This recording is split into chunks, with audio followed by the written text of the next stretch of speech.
I would definitely say move every day. Yeah. Yeah, just move. Yeah. I think that's like what humans have lost. Movement. Yeah, just moving. It doesn't have to be training. Doesn't have to be lifting weights. Just move.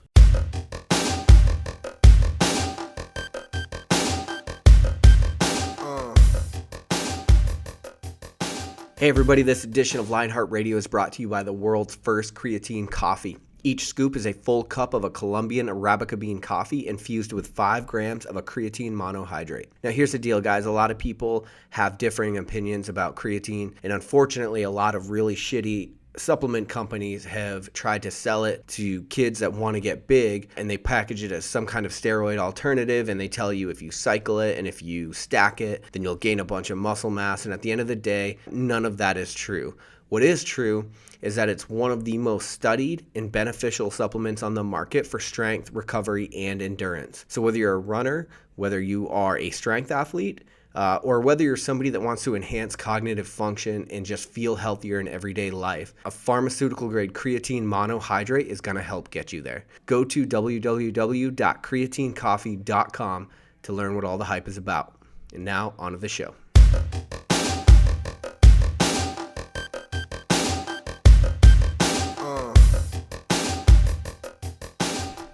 All right, welcome back to Lionheart Radio. I'm your host, Rick Alexander, founder of Lou Aviv in San Diego, California. And today I'm joined by Tony Kasandrinos, who is the founder of Kasandrinos.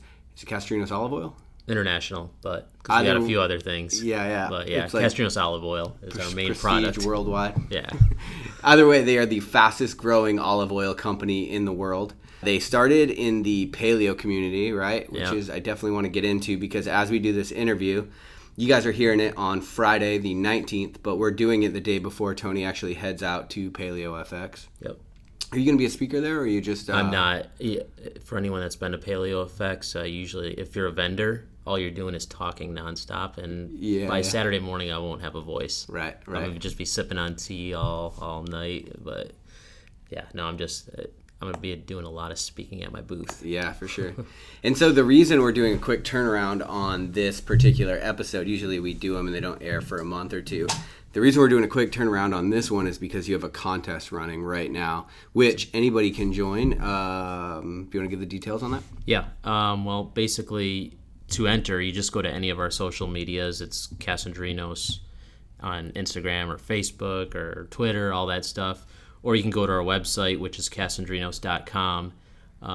Once you get there, you just enter, and you enter your email, and that'll get you an entry. But there's a bunch of other things you can do to enter, like follow us on Facebook or Instagram, or you can refer it to other friends, and that's like extra entries. But basically what you're going to get if you win, whoever wins, is 2 round-trip tickets from anywhere. This is open to Canadian residents, U.S. residents, and EU residents. Okay. So you're going to get round-trip tickets for 2. Then you're going to get 1 night in Athens at a hotel to basically relax and get over that flight. And then we're going to take you down to southern Greece around Sparta. We have a nice organic farm down there that has some really nice luxury villas. In fact, Food and Wine named it one of the top 10 vacation destinations in the world. Oh, nice. Yeah, like a few months ago. It's Emilia Farms. But there's a ton of stuff to do down there. It's around Sparta. Okay. And tons of beaches, wineries, olive oil vineyards. I mean, there's everything down there. But basically, you're going to get 7 days down there with transportation while you're down there to go to beaches, to go to a few islands, cooking classes, yoga. I mean, there's everything at these farms. And you can see how olive oil is produced. Well, they're not going to be pressing the oil, but you can kind of see. Okay. You can walk through what happds. So is this where you guys produce your It is. It's actually oil? about where this farm is. It's probably about 10 minutes from where most of our vineyards are. Okay. But so it's like right there. I'll be there in August. So whoever does win, they get 18 months to say, hey, I want to go in January or next June. Okay. Because we want to be flexible with people. And there's no catch. They literally are just entering. No purchase necessary. None at all. Like it's just. I mean, this is something. So we've had our business, and we'll probably talk about it later, but for about 6 years now, and it's something I've always wanted to do. I'm like, because you see all these companies doing giveaways all the time. Right. And we do it too. Tag Here, three friends. we're giving away a bunch of olive oil Right. or food products or a gift certificate. And we're like, let's do a big one, like just the biggest one that we can think of, So we're like all inclusive flights, food, airfare. That's flights. $500 gift card to our website on top of that. Really? Yeah. So that's $500. That's olive oil. That's a lot of olive oil for me. Yeah, that's a lot of olive oil. Yeah. So we're basically taking care of everything. So it's gonna be 7 nights down there in southern Greece, and then transportation back up to Athens with 2 nights at another hotel in Athens. Because Athens is a pretty cool city. Is it? Yeah. I wouldn't want to stay there for more than a few days. Yeah. But there's a lot of cool stuff. You can go up and see the Acropolis, and yeah, there's beaches around there and pretty good nightlife and restaurants. I feel like you guys cracked the code on giveaways, because the ones you see now is like tag 4 friends, like this status, follow us on Instagram, follow us on Facebook, and then you win a pair of socks. Yeah, no, we kind of set the bar high. But the cool thing, I was just talking to my sister, who's my business partner, a little while ago about it, and I was like, this might have to turn into an annual thing. Yeah. Because next year it's going to be like, you guys still doing your giveaway at Paleo Facts? Yeah. We'll see. It's like when you're dating somebody and you get them a really bomb-ass Christmas present the first year, and then you're just stuck in this. You set the bar too high. Yeah. So is there significance to producing your olive oil in Greece, or is that actually just because that's where we come from? Yeah. My dad actually came to America in the 70s, actually maybe late 60s, I think maybe 69 or 70. Mm-hmm. And then Effi and I, my sister's name is Effi, we spent a ton of time throughout our childhood over in Greece, and then I still go back like every other summer whenever the military lets me take leave for that long. But that's just where we're from. Mm-hmm. Well, so like per capita, is Greece, and I'm not sure if you know this, but is Greece, do they consume more olive oil in their diet than we do? Really? By far, about 18 liters a year. Okay. Yeah. Are they like a Mediterranean diet? It's basically the definition of Mediterranean diet. They're actually the world's largest consumers of olive oil. Okay. Compared to the States. Okay. It's not that much. It's about... What was like your catalyst to like get going in the olive oil thing in the first place? That's kind of a long story, but I'll try and condense it. I was training at CrossFit Center City in Philly. Okay. I was on recruiting duty up there, and because you're active duty in the military. Yeah, I'm still active duty. Yep, got 2 years left. So this is about going on 7 years. It'll be 7 years in October since we actually incorporated. But it started out. Olive oil's always been in my family. We've always had trees, and we've always had olive oil. My uncle is the only one that really had his own label, which he's had since the 70s. But my uncle's like off the boat Greek, barely speaks English even to this day, and doesn't know how to turn on a computer or anything. So they're like a small business in So Greece. He would bring the oil back to America and basically sell it to import stores up in Western New York and Canada, and I happened to go back up to Rochester from Philly and had a case of his oil that he gave me just because for my own consumption. And I had it in the trunk of my car, and we had somebody's birthday party at CrossFit Center City, like right there in the middle of the gym with a huge buffet spread. And I remember the owner, Erin, she had a big bottle of like Bertolli at the end near the salad. And I was like, what the hell is that crap? Let me get you some good stuff. So I went out and got some, and we were a really tight-knit community, like most CrossFits are, but this is back in like 2010, 11-ish, 10-ish, and Paleo was just really starting to get, growing much more. And long story short, my friends tasted it, they loved it. I gave out like probably the whole case that night, and word spread throughout the gym. A few months later, like I got to a point where I'm making trips back home to pick this stuff up and bring it to my friends, and so then I was like, okay, maybe I got something going here. I never really thought about making it a business because I was in the Marine Corps since I was 18, and didn't really have time to start a business. Didn't think I had time, but so it kind of like fell in my lap, like it's something we've always kind of had. And my friend Diane Sanfilippo from Balance Bites, I'm sure a lot of listeners know who she is. She's pretty known in the paleo community, but she convinced me to actually, no kidding, start a business and start selling it. So I was like, all right, if I'm going to do this, I need to make it as easy, streamlined as possible because I don't have so much time, you right. know. So yeah, we basically started selling it online, started shipping it. Where do you ship it from? Well, the first probably month I was doing the shipping, and I was like, so I can't do this. Greece, get it? No. Okay. No, we ship it all from Greece in big shipping containers. But then I'd have the oil, and I would personally ship every order. Like if you ordered on my website, I'd ship it to you. Yeah. That got old really quick because I would get home from work around 5 o'clock and be packaging oil for 5-6 hours, and then driving to UPS the next day. Yeah. So long story short, we ended up getting a fulfillment center. So we basically outsourced that whole part of our business. And they're out of Chicago. But yeah, so now we're just on our website and on Amazon as well. Now Amazon is your great. biggest thing. We're loving Amazon. Yeah, I definitely get that startup story. That's actually super similar to how we started ours, and it got to the point where I was like, all right, I was giving it out so much to people at my gym. I'm like, you guys got to start paying me for this. You know what I mean? Yeah.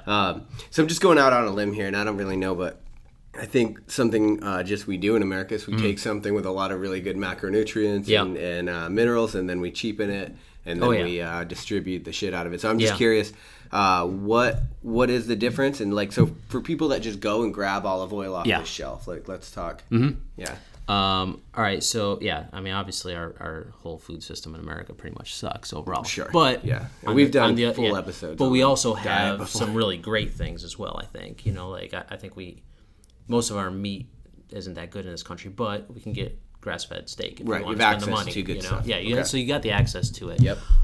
With olive oil, I think the biggest problem in the industry, like you'll hear a lot about adulteration of oil and fake oil. I don't really think that's nearly as big of an issue as old oil. I've said this like a million times, but the thing is, oil, it doesn't go bad right away, but it does not get better with time. A lot of people assume it's kind of like wine where it'll get better. So is it just that it's not stable? Is it not shelf stable for a very long time? I mean, long time's relative. Like, it'll be good for a few years, but 5 years from now, no, it's not. Okay. Or even 4 years. And it starts degrading pretty much. I mean, there's other different factors that'll make it degrade quicker, like being underneath a light or... So when it's in a store. Yeah, exactly. Okay. Exactly. When it's, yeah. So the store, that's a big issue if you have glass bottles. Yeah. But then even once you get it home, if you crack the top and you got air in there, you should probably have it within about 6 months. Because it's been oxidized. Yeah. So, I mean, it will oxidize faster. Okay. Once you break that seal. Okay. So the biggest thing really is the age of the oil in America, in my opinion. Like, if you're in Greece or Italy, we're producing that stuff nonstop in the Mediterranean. That's where it's from, Okay. So it's always fresh. But what they do is they'll send the older oil to America because the assumption is most Americans don't know the difference between what they're having and what they're not. I'd say that's an accurate assumption. But then when you try a really good high quality olive oil, everyone's like, wow, this is different than anything I've ever had. It is different. So that's the biggest thing in America, in my opinion, is age. And certain things to look for on a bottle of olive oil that will tell you what the age is. I'd say the vast majority of companies won't put those things on their bottle because they're not required to. Like, when was that bottle harvested? A lot of the companies don't know when their oil's harvested because these mega corporations will source that oil from all different regions of the Mediterranean. Okay. So it's like a big just vat. They just mix it all up. Yeah, okay. I mean, and not to call out a particular company, but something like Bertolli or the big giant Walmart brands. Yeah, we'll call them out because I mean, we can be here all day. Yeah. But on the same token, you got a lot of great small estate companies that are doing it right. Sure. Kind of like a farmer thing. I mean, you look at those big giant companies, they're kind of like CAFO farms, and you got your nice little organic farms with doing things right as your smaller state oils. But the another problem is, even if you do have a high quality oil, like say you take our oil, which this is why we kind of don't sell in stores. We only want to offer you this year's harvest. That's all we sell on Amazon or our website. But you could take our oil, which is an amazing, very high quality, premium extra virgin, and sit that thing on a store shelf, and 3-4 years from now, it's not that good. Okay. In fact, it probably won't even be considered extra virgin if you test it. Yours? Yeah. Okay. 3 or 4 years down the road. Okay. Because it's going to oxidize and it's going to lose a lot of its properties. So. And so are you guys in stores then? No. Okay. No. For that reason? That's the main reason. Actually, that's probably the only reason why we're not in stores, because we want to have 100% control of that product until it gets to your house. Okay. We ship it over to, from Greece to our fulfillment center in Chicago, where it stays in a climate-controlled dark area. It does not see light at all. It's in a box. Okay. And then once we ship it, it's coming right to your house, so it's really never seen light other than when they take it out of the box to package it to send to you. Right. So and that's a problem.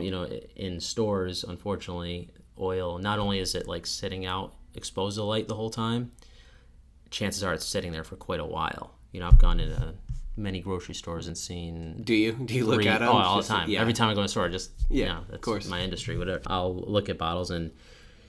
So there's no set expiration or best before date that you have to put on a bottle of oil. Some companies will put 24 months, some 36, some 30, some 48. Yeah. There's no set. Hey, this is when this was harvested. This is when it's got to be consumed by. We put 24 months from when it's bottled. Okay. Most companies do not even put a date on there at all, and they definitely don't put a harvest date. So when we're talking denatured, because I think a lot of people, they use olive oil, at least for most of my life, I just use olive oil as a cooking aid, right? It's better than the butter spray that you spray on your pan, right? So, and I think a lot of people use olive oil in that capacity unless it's called for in a certain baking recipe or whatever. So when we're talking denatured or destabilized in olive oil, what are we losing? Well, talking about when you're cooking it? Yeah, so no, I'm just saying, so if I were to buy olive oil off the shelf versus yours, what am I getting from yours that I'm not getting from the shelf that could be beneficial in a diet? Well, first and foremost is the taste. Okay. You got to go with taste. Yeah, sure. And you can make an analogy and compare it to any real fresh food. Yeah. It's going to be a lot better. It's more like a juice. If you have an orange juice and you fresh squeeze it. Yeah. But basically every single property that is in that oil starts degrading. Okay, so like literally everything slowly. Yep. Over the course of years. Oh yeah, the macronutrients. Well, olive oil is straight fat. Sure. It's macronutrient. Okay. There's no carb, no protein in there. It's straight fat. But all the polyphenols and literally everything in there slowly starts degrading over time. There's a lot of back and forth science as far as what happens when you cook with olive oil, whether or not that degrades it. That's a topic like I was reading an article about that. Right? There's hundreds of them out there, and I get asked all the time because I have an olive oil company, and it's one of those topics where I'm like, I'm leaving that up to you because I can give you my opinion, but they're like, well, science says this study said this, well, but this study said the polar opposite, so. It possibly degrades when you cook it. Okay. I'll leave it at that. Well, even if you're using it as a cooking aid, it doesn't really matter if it degrades because it's still going to be better than ham or whatever else. I usually use it more cold or room temperature. And so how do you use it in your diet? What is your diet background, first of all? Are you ketogenic or paleo? Or? I go on and off with keto. I'm pretty paleo. I'll cheat here and there. Like if maybe once every few weeks I'll cheat, have pizza or whatever. Right.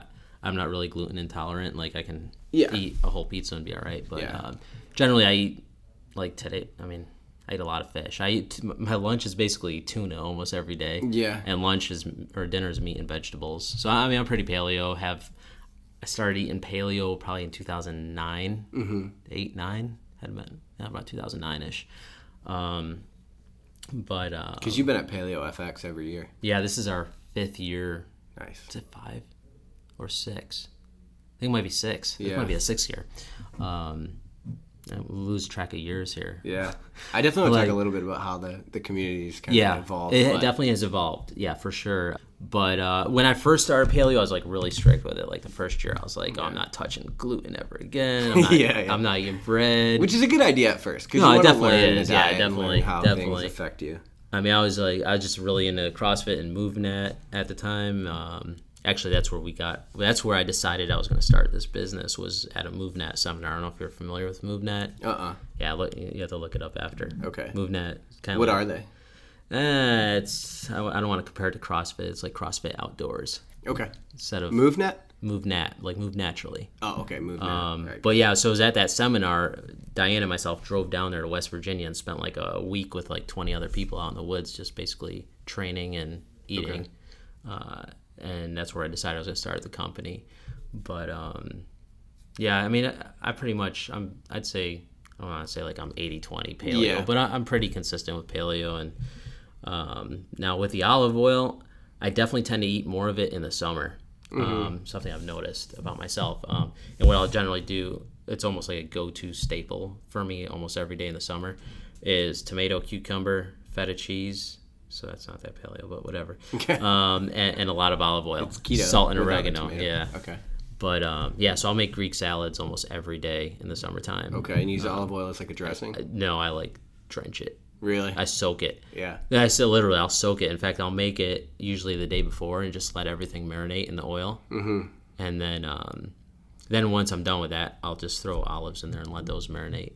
I think that's the difference between good tasting olive oil and not, right? Because I've never thought about putting olive oil in my diet extra, but mostly because it doesn't have, it's like this bland. Yeah, usually, most unfortunately, you know, and anybody that's like traveled to Spain, Italy, Greece, Morocco, anywhere that makes oil there, or even California. Yeah. I mean, California's starting to make a lot of great oils out there, but when you have it fresh, like fresh oil, you can definitely taste a difference. Yeah. I mean, it's going from like a Bud Light to like a really good craft beer. Right, you know? right. I mean, it's very noticeable. Yeah. You will definitely notice it. Do you do bulletproof coffee? Periodically. Okay. Not all the time. I do have them. I'm sure I'll have quite a few down in Austin next week. Of course. Down at a picnic. Yeah. But I think Bulletproof's gonna have a booth there. Okay. So probably. I'm sure I'll be drinking quite a few to stay fueled and. Gotcha. Yeah. I don't do it like every day. Yeah. But I do like them. It's more of a treat.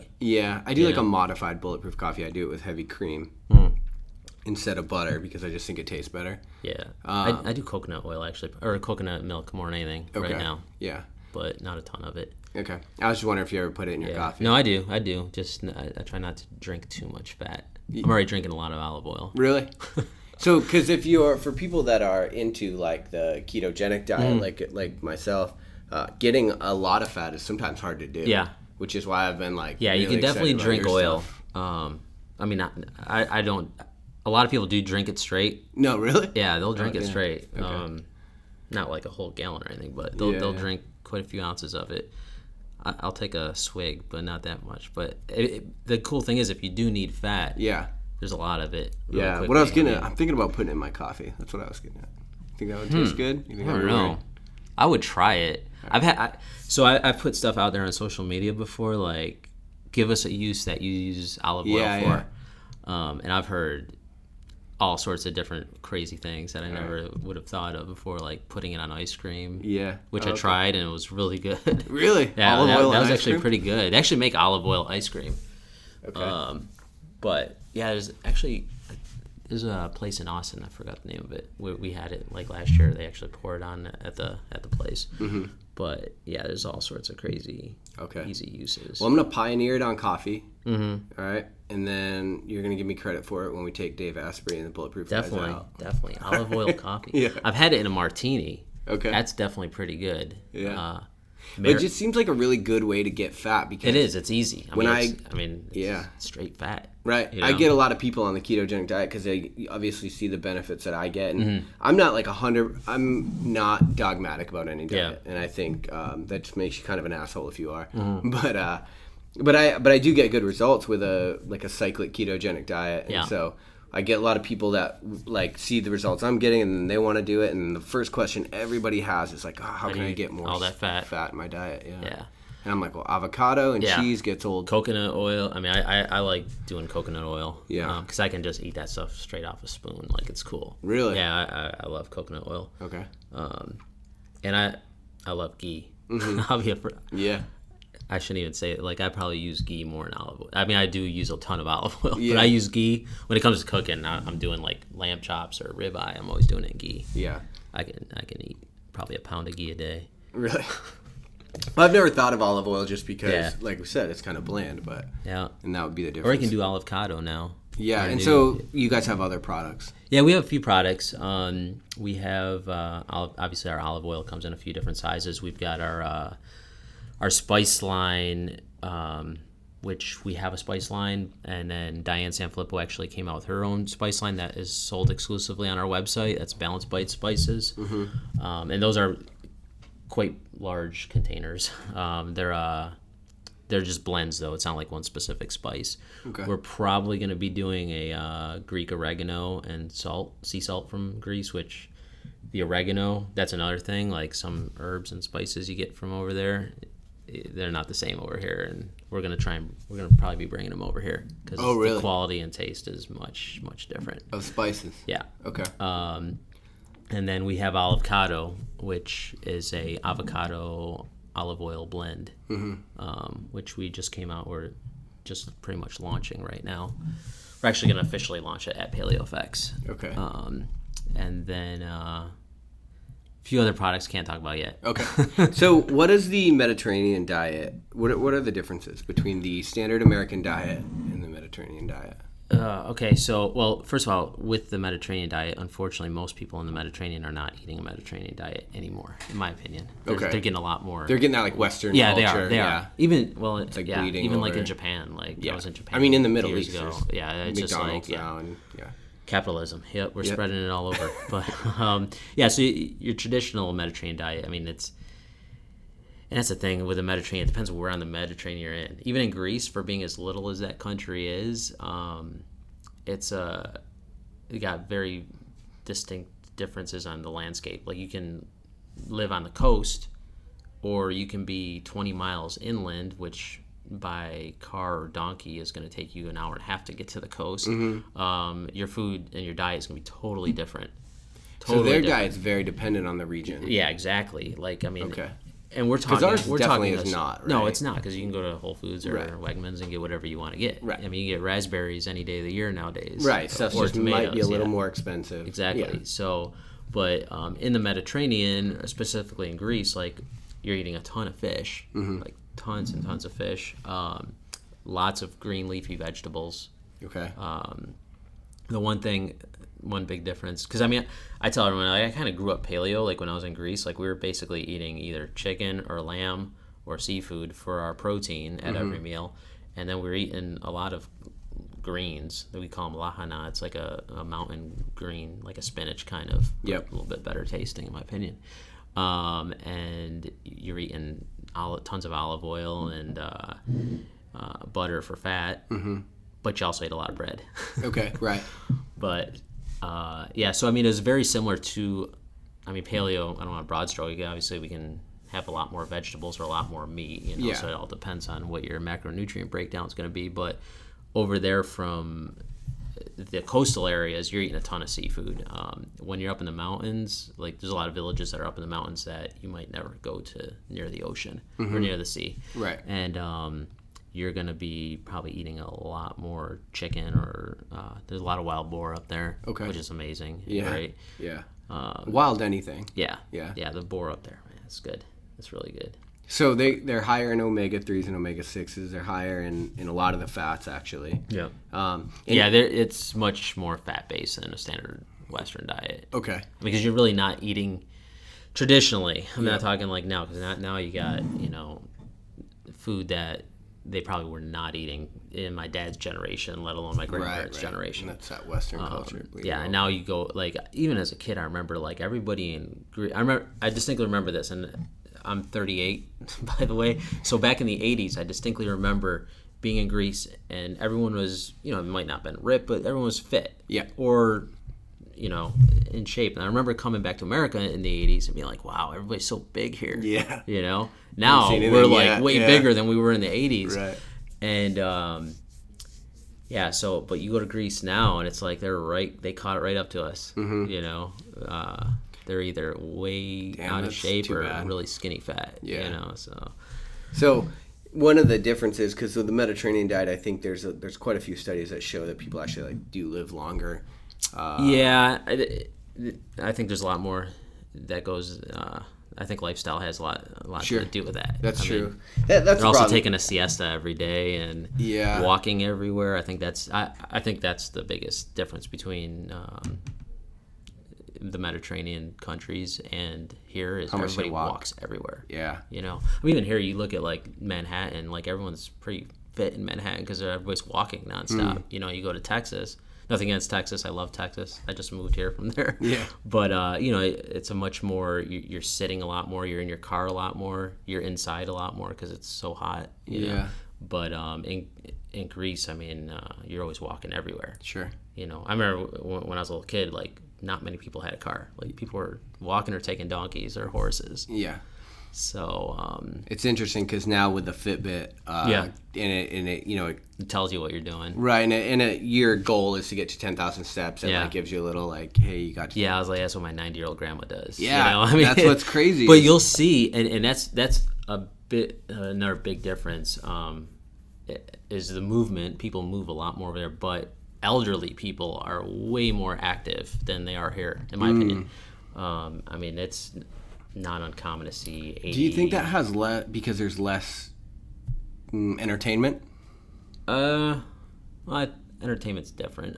They don't have as much like movie theaters and that's what I mean. And things like that, like things that you can screens that you just plop in front of and wait to die. So the entertainment there is definitely different. Like our dinner starts at probably 8, 9, 10 o'clock at night and lasts till like at least 11 or 12, if not 1 or 2.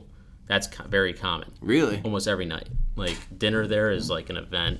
Interesting. So, and that's because everyone's just... It's just more laid back and chill, and people are more into, like, talking with other people, and there isn't as much to do, especially if you're in a rural area. Like, Greece, unless you're in...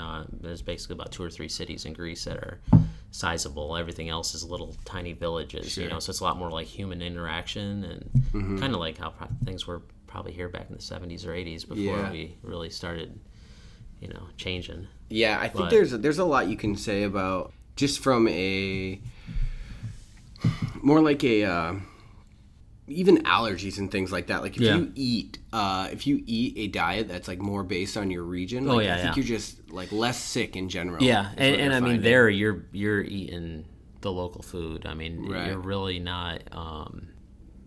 We honestly really didn't do much grocery shopping at all when I was younger. We would either like kill chickens from the backyard or a goat or lamb, or we had a garden, so we'd get all our vegetables or fruit or figs in August. But even like figs, like as much as you're at keto and you only get them for a set few weeks of the year. Right. The rest of the year you don't have all that sugar. But, so, and then we'd always have our seafood because the fishermen come around every day with what they caught that morning. Okay. Which is a big difference when you're having seafood that just came out of the water. Yeah. But, so we really didn't go grocery shopping other than for like toiletries and, stuff like that. Right, everything else, you're basically eating what's in your backyard. Yeah. And here it's just like, that's so almost unheard of these days. Yeah, that's crazy. And I think you just alluded to something, which is like, okay, so you had the figs and you had some sugar. But for the most part, even though you're eating more bread, I think there's 2 things that will make you more skinny, less fat on that diet. One is you're getting more fat, which kind of helps metabolize and break down some of those carbohydrates. And the other thing is you're getting carbohydrates without the sugar, whereas in America we're getting sugar without the fat, right? And if you just have that spiked insulin level all the time, it makes losing weight really fucking hard to do. Yeah, if you're doing it all day long, every day, up and down. Yeah, and over there, you're getting fruit, but it's minimal. I mean, it's in the summertime. Okay. You're not. That's the thing here. You can eat fruit like nonstop every day, wherever it's right there. Right. It's like right there. Mm-hmm. It's all shiny and doesn't look right, but way bigger than it should be. Like that's not like an apple like I remember when I was little. Yeah, for real. Joe Rogan was just saying that. He was like, dude, that is not what an apple's supposed to look like. No, not at all. Yeah. I was actually reading something a few months ago about how apples, we used to have like thousands of species of apples in America, and now there's like a handful. Yeah. Like it's all, And so if that's like one step removed on probably what you should limit, then you have like the natural fruit juices. Oh, yeah. Which we're all growing up in America to think like it's healthy for you. Yeah, it's healthy at least, and normal. Our generation. And so then it's like, but then you get these like orange juices that don't even resemble a fucking orange, which you should be limiting in the first yeah, place. They've got all these other ingredients in there. Yeah. And it's making it shelf stable. Yeah. That's the thing. I mean, and over there, and even that, you get orange juice that's good for 2 months at a grocery store. But if we did have orange juice over there, you're basically cutting an orange and fresh squeezing it and drinking it. And again, that's only for a set amount of the year. Mm-hmm. And that's your juice, so. Yeah. Yeah, it's straight sugar, but it's from the orange, and that's all it is. Yeah. But, and so you're probably getting some fiber with that and stuff like that too. Yeah, a lot of pulp. Yeah. I'd be straining it and stuff when I was little, but yeah, overall, that's why when it comes to Mediterranean diet, though, and people living a lot longer, I do think it's a much healthier by far. I mean, it's definitely healthier than what the standard American diet is, but yeah, sure. But I think there's a lot of other things that play a role in people living longer over there. Yeah, causation and correlation. Yeah, are hard things to figure out. Between the lifestyle, they're just moving a lot more their entire lives over there. They're definitely eating better, and I think the movement thing is the biggest though. Yeah, like the walking, I think that's huge. And walking uphill. Yeah, not just walking, right? But everything in Greece, even if you're not in the mountains in Greece, you're there's still hills. Yeah, there's no like flat land. Right, it just doesn't exist. Right, like you'll never look around and you won't see like a ridge line, or it's just mountains everywhere. It just seems like a hell of a place to be an athlete. Yeah, right. To train. Yeah, to started eat. The Olympics. Yeah, well, that's true. True story. Yeah. So Paleo FX is kind of the epicenter of the paleo movement, right? Definitely now. So 5-6 years of being there, what is the evolution that you've kind of noticed through? It's exploded. Okay. It definitely has exploded. I remember the first year, it was tiny. It was maybe 500 people, maybe at that, somewhere between 500,000. It was not that big. It was at University of Texas's stadium, and like in the hallway. It was literally like in a hallway, and they had their everyone did their talks up in the classrooms and whatnot. I think there's maybe 25 vendors there, maybe total. All right. And a fun time. Like we all kind of knew each other, from like Paleo Facebook groups or whatnot. Sure, yeah. I just happened to fall into that community just because that's what I was doing, and some of my friends were bloggers or whatnot at the time. So we went, had a great time. It was like 3 of us. I think my mom and my sister went that first year. Okay. And my sister wasn't a part of the business yet because I just started it maybe 6 months prior to the first Paleo FX. And then the second year, my sister had become a part of the company. And I was actually getting ready to leave for UDP out in Asia for 6 months. And Is that a deployment? Yeah, it's like a unit deployment. Okay. We went to hit a bunch of countries over there. And we went, and it had grown, it probably doubled in size from year 1 to 2. I don't know the exact numbers. I'd have to ask Keith and Michelle about that. But it got much bigger, a lot more vendors, a lot more speakers. And it was like, a lot of people weren't really popular or famous then. It was like Rob Wolf and Mark Sisson and all. I think Mark was famous by then, but a lot of the people that you see now, and they're like, oh, they have all these books. At that time they were like just doing their first book or two. The Paleo Solution, Rob Wolf's book. That's what got me into it in the first place. I don't know if he had it out the first year. What year did he write that? Was it like 11, it was definitely 10 or 11? Written. Yeah, it was definitely written in 2010 because that's when I read it. Yeah, it was right around then. I'm pretty sure that had been the first year of Paleo FX. But so I mean, but that was just coming out, and Paleo wasn't a fraction of what it is now.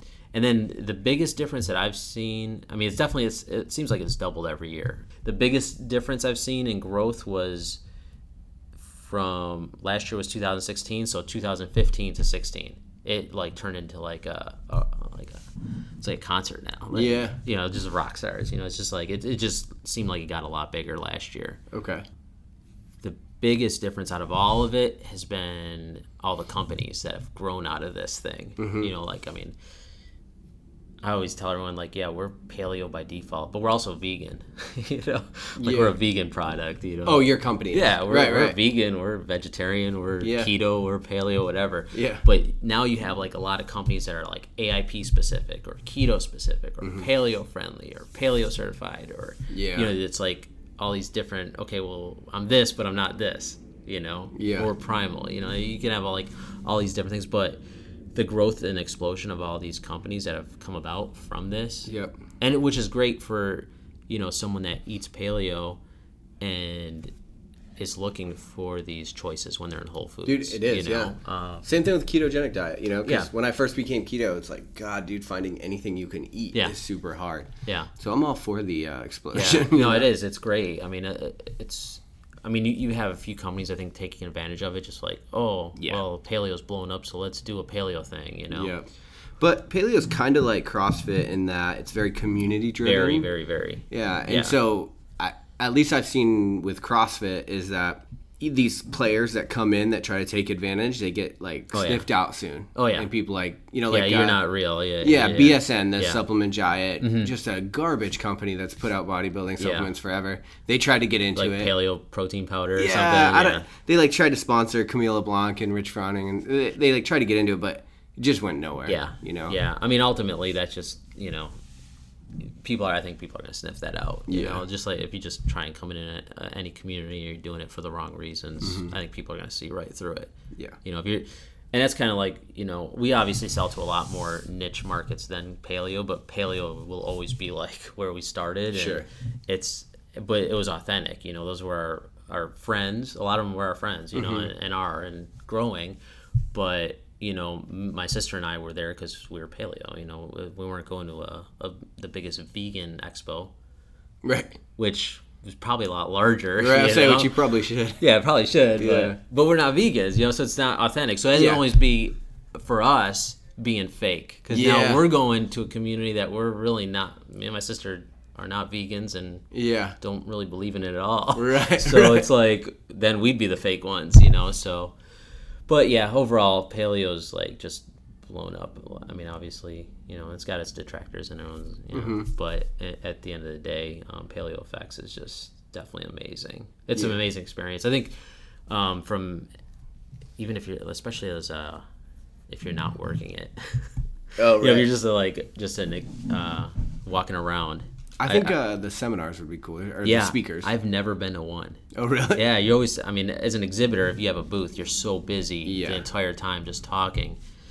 I mean, that's all you do is talk. It's going to It'd be like- loud because there's a million and people it's loud. talking. Yeah, and it gets louder every year because of more people every year. Yep. So you lose your voice even quicker.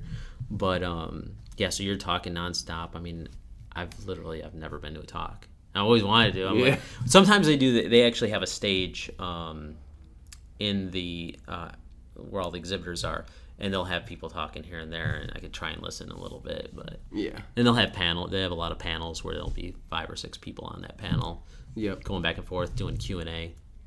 But there's a ton of like great information. The only thing you got to kind of juggle is when 2 really good people are talking at the same time. Right. Yeah, true. You know, One of the big changes I've seen, and you might be able to speak to it a little more, but it seems like the paleo community has become less dogmatic, definitely. almost out of necessity, right? Because Yeah. you know, it's just like at first I think it came off as kind of, at least I know when I was reading Rob Wolf's book, who's even kind of walked backwards a little bit on the dogma in my Well, opinion. yeah, with his have you read his new book yet? No, but I've heard about it. Yeah, I actually just started reading it. I got it the other day. And he does his 7-day carb test. Oh, really? Yeah, it's pretty interesting. For what? To see what you can handle? Well, or- yeah, and you're taking your blood, you're testing your blood. Okay. About I think it's 2 hours after. Yep. Still reading it, Rob, if you're listening. I'm not done with the book yet, but Yeah. we're actually my sister, her husband, my girlfriend, and I are all going to do the 7-day carb test. Okay. We're going to do it starting June 1st. Okay. And kind of just follow his Instagram there. He did it with his wife, and all right. they like filmed every day. Like you eat a bunch of carbs, and then you test your blood glucose, and you see how your body reacted to it. Yeah. 'Cause I guess I don't know. I'm still reading it. Yeah, I'm about to read it, but that's like a healthy thing, right? Like if you're clinging to this idea, and I don't know if I've talked about this on the show before, but if you're clinging to this idea and your mind doesn't change year after year after year, you're probably fucked up. Yeah, definitely. Right? Yeah, I think that's with anything though. Yeah. Yeah, I mean, if you're like, oh, this is the way it is, and nothing's gonna change, and I mean, I talked about this with Mike Bledsoe on our episode, but it's like in the U.S. we stigmatize these people as like flip floppers, right? And it's like. You're telling me you didn't learn anything in 4 years? Yeah, exactly. You know? Yeah, I mean, that's with everything, politics or anything. Yeah, it's definitely, I mean, even like, I remember when it first started, like potatoes were like no-nos, and I think people are still, I mean, even dairy, you know, dairy, a lot more paleo people are eating dairy than they were 10 years ago or 8 years ago. Alcohol. There's nothing paleo about alcohol, you know, but I mean, tequila's more, you know, friendly, but it's still alcohol, you know. I mean, it's that's the thing. It's hard with paleo. I've always like this. My take on it was always like it's very hard to just broad stroke and say, oh, paleo. Okay, you eat like a caveman. Where your paleo and my paleo and her paleo might be polar opposites. It's still paleo. Like if you're eating 90% vegetables and 10% meat and some fats, you're still paleo, right? By definition, sure. You know, so you can't just say, "Oh, paleo is going to make you lose weight or gain weight," or you know. I think ultimately, what people have to do, and what I think has happened over the course of a few years, is people have found out what they can tolerate. Yeah. And then, okay, well, I'm doing good. I'm optimizing myself on doing this. Like I can eat beans and it doesn't hurt me at all. In fact, it might be helping me. Right. You know? And I think that's where a lot of the, you know, people with a voice in the community are even coming out. I mean, that's basically what Rob Wolf's book is about, in my opinion, so far. Oh, it's really? like, hey, it's basically what works for you type of thing. But it's still in the paleo, you know, confines there. Yeah. But it just won't be sustainable if you don't figure out the things that are going to work for you. Yeah. It just definitely. Won't be sustainable, right? Yeah. I mean, and that...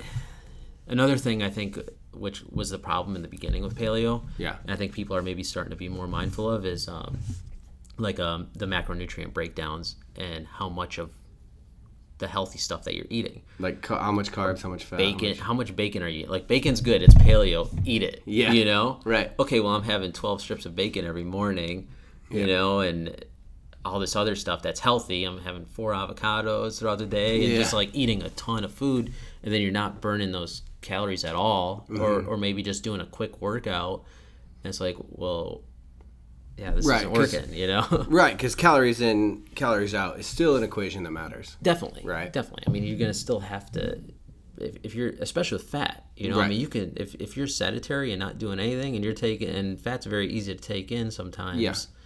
In the form of bacon, because that's kind of like where paleo, I think, really was like, okay, bacon's healthy now. Yeah, you know, because it was like ostracized for so long, where bacon's got high cholesterol and it's gonna give you clog your arteries. Yeah. And then all of a sudden, you know, hey, we can eat all this fat. It's good now. Right. Butter, which is good. Yeah. But you know, I think people should have been maybe in the beginning or now are starting to be more mindful of like, okay, this is probably how much fat I should be eating. Right. You know, this is probably how much protein I should be eating, because if I'm not doing anything, because a lot of paleo people, I think, don't work. Not some work out. A lot of, obviously, the whole CrossFit community works out. Right. But there's a lot of people that have came to paleo just because they heard about it, or they think it's like the new fad diet on how to lose weight quick. Yeah. And they're just coming in, just your everyday average Smo off the street that doesn't work out at all, and be like, okay, I'm gonna do this paleo thing. Okay, I can eat all this stuff that's healthy now, right, and eat as much of it as I want. And now you're like gonna gain weight, and it's like, okay. Yeah. One of the advantages of, at least I can say ketogenic specifically, is that fat tends to be a lot more sating. So I will have like a bulletproof coffee, for example, and I won't eat again until like 2 o'clock. Yeah. You know, so that's one of the advantages. It keeps your calories low just because it tends to be sating. When I'm doing like hard keto, I find lamb is my best friend. Really? Lamb chops, lamb rib chops. Just like half fat. Just like ton of grizzle. Right. But yeah, it's definitely, I think, something people aren't too mindful of sometimes. If they have like no background or don't know anything about nutrition, they just come into paleo and are like, oh, I can eat all this stuff. I'm not training at all. I can eat all this. Yeah. You know? So yeah, completely agree. So the Lionheart kicker is the final question that we try to ask anyone, and I think you have a really cool viewpoint or vantage point to try to answer this because you're active duty. You come from a background that's well-versed in nutrition, and on top of that, you are an entrepreneur who owns one of the fastest-growing companies in the U.S. right now. So the final question is, if you could give a piece of advice and it were guaranteed that everybody in the world would hear it, it'd be translated to every language, they might not all follow it, but they would definitely hear it, what would you tell people? I would definitely say move every day. Yeah. Yeah, just move. Yeah. I think that's like what humans have lost. Movement. Yeah, just moving. It doesn't have to be training. It doesn't have to be lifting weights. Just move. You walking, whatever. I remember. Do you know who Idol Portal is? I don't know. He's like I feel like I've heard the name. Yeah, you gotta look him up. Okay. But he's like, I remember him like pointing at a chair. It was on a video or something. Saying this is the worst invention humans have ever come up with. Yeah. Because it's caused us to like sit all day.